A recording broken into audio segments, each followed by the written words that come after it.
Welcome to this explainer. Today we're looking at something absolutely fascinating, how expert primatologists and field biologists take an incredibly elusive subject, specifically the North American wood ape or Sasquatch, and actually apply hard, rigorous academic methodologies to verify the data.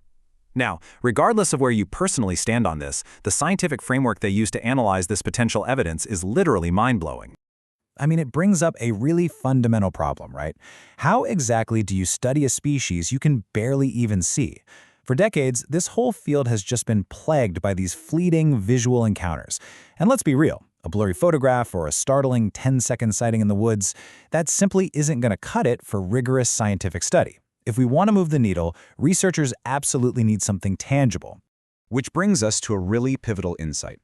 As the quote says, while visual sightings are often fleeting and subjective, high-quality audio provides a persistent, measurable record that can be subjected to rigorous scientific scrutiny.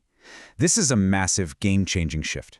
We're moving far away from subjective campfire stories and demanding persistent, measurable data that can act as an absolute baseline for understanding behavior.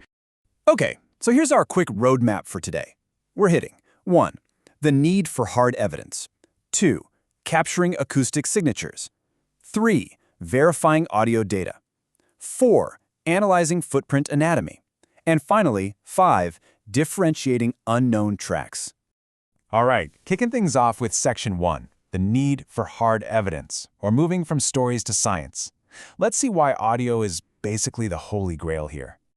To really grasp how primatologists approach this, think of the crowded room analogy. Imagine you're at a super loud, packed party. You can't see your best friend across the room, but the second they laugh, you know exactly who it is, right? Well, a dense forest works the exact same way. These experts are using high-fidelity audio to isolate a completely unique vocal fingerprint right out of the chaotic background noise of nature.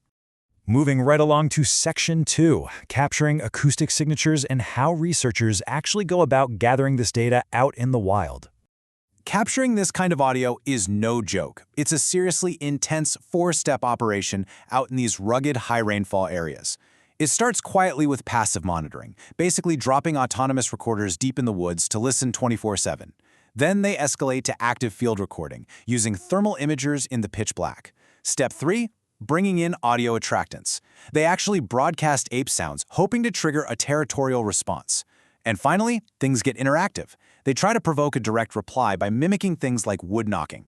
And the crazy part? This methodology actually gets results. Take this incredible case study from July 2012. Using a Tascam recorder, investigators captured what they consider an absolute gem of audio evidence literally mere feet from their cabin. The audio caught a whole sequence of whistles, pan hoots, and grunts, and it culminated in, get this, a softball-sized rock being hurled right onto their porch. It's absolutely crucial because it documented a complex, real-time sequence of actual primate behaviors. Now, what is genuinely surprising here is the sheer variety of vocalizations researchers can actually classify from the field data. We have whoops, these multitonal calls likely used for local chatter. There are moaning howls for long-distance communication, and huffs that act as this purgative release of excitement. But honestly, the wildest one, faux speech, we're talking rapid speech-like sounds. Experts suggest this could actually be a byproduct of a bipedal posture, which, if you think about it, allows for a much more complex throat anatomy.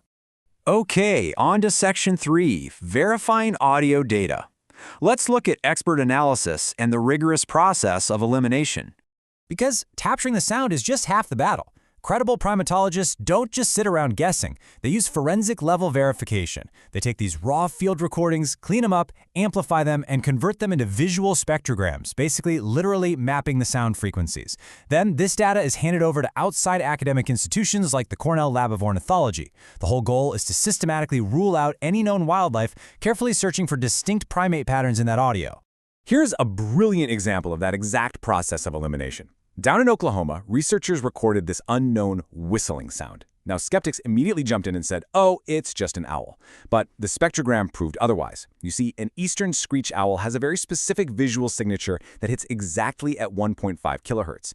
But the unknown whistler, it spiked at 2 kilohertz. The math simply didn't match, which definitively ruled out the bird hypothesis based on hard, undeniable data.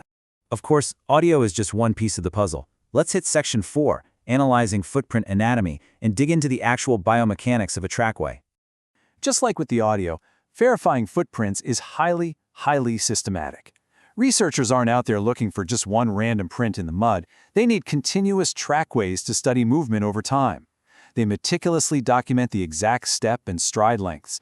They preserve the evidence with high-res photography and plaster casts. And if the mud is just absolutely perfect, they even search for dermatoglyphics. Those are microscopic skin ridge patterns, essentially toe prints, which, let me tell you, are nearly impossible to fake. Now, the holy grail in footprint analysis is a biomechanical feature called the midtarsal break. See, the human foot has a fixed, stiff arch, but the tracks we're talking about show a foot that bends right in the middle. As the subject walks, the transverse tarsal joint actually flexes, creating these deep midfoot pressure ridges. Sometimes it even leaves what they call half tracks, where the heel never even touched the ground. That level of flexibility is completely absent in a normal human foot. Experts also use these prints to essentially reverse engineer the subject's internal skeleton. A really famous example is the Bossberg cripplefoot from Washington State.